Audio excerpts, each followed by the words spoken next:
गाजरावाह मां निकिरंदड़ छन बाबू शाख जे आबादगारनि जो इमाम बख्श रिंद, जावेद अली रिंद, गुला नबी रिंद जी अॻुवाणी में एहतजाजी मुज़ाहिरो।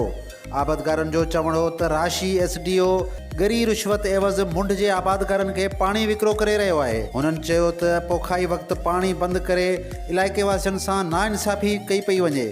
उन हवाले सां पेश आहे मक़सूदो रिंद मां ख़ैर मोहम्मद रिंद जी ही रिपोर्ट।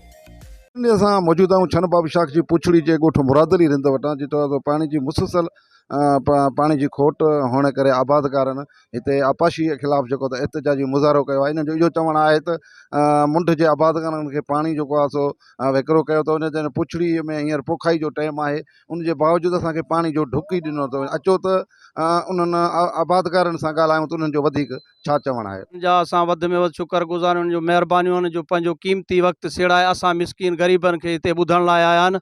ही सभु असांजा खातेदार छन बाबू टेल जा जेके आहिनि से खातेदार आहिनि। हाणे तव्हांखे असां ही ॾेखारियूं था साईं, तव्हां जेको आहे थोरो शाख ते ॾेखारियो त ही पोज़ीशन असांजी आहे। 15 ॾींहंनि खां वठी असां वटि पाणी कोन्हे।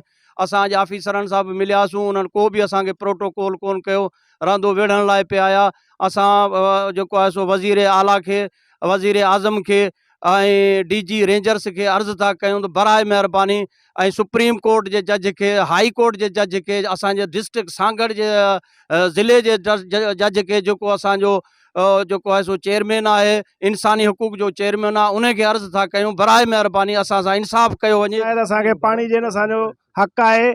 MP MNA साहब खे असांजो अर्ज़ु आहे त असां लाइ कुझु कनि। ही ऐं माफ़िया जो कमु आहे, जेको चवंदा ही बनियूं खपाइनि असां वठूं, हींअर हू ताक़तवर थी विया आहिनि। हीअ असां सां हथरादू खोट ॾियारे असांखे कमज़ोर करणु चाहिनि था। महिरबानी करे असांखे पाणी ॾियो। इरिगेशन वारनि खे, DC खे, साहब सागड़ वारे खे अर्ज़ु आहे असांजो, असांखे पाणी खपे। असांजो जेको पाणी आहे जो हथरादू खोट आहे, छन बाबू शाख आहे, हथरादू खोट आहे। हींअर जेके वाटर आहिनि से टोटल मथे वारा टुटा पिया आहिनि।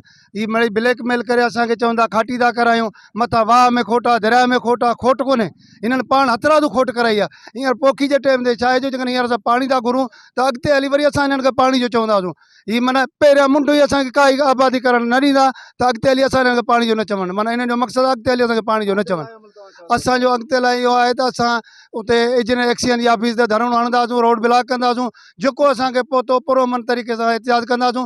अॻिते हली जेकॾहिं असांजी जज साहिब खे अपील आहे, वज़ीर आज़म खे अपील आहे, जेके बि आहिनि जेके पंहिंजे ज़िले वारनि खे अपील आहे, जेकॾहिं असांजी मदद कयूं ठीकु आहे न, त अॻिते हली असां पंहिंजे पाण खे बाहि ॾियणु माना बाहि बि ॾेई सघूं था।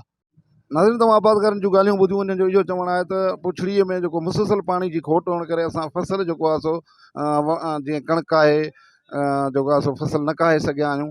ऐं जेको असांजो मुंड जे आबादकारनि खे आपाशी अमलदारनि जेको पाणी हथरादू खोट ॾेई असांखे सुकाइण ऐं तबाह करणु चाहिनि था।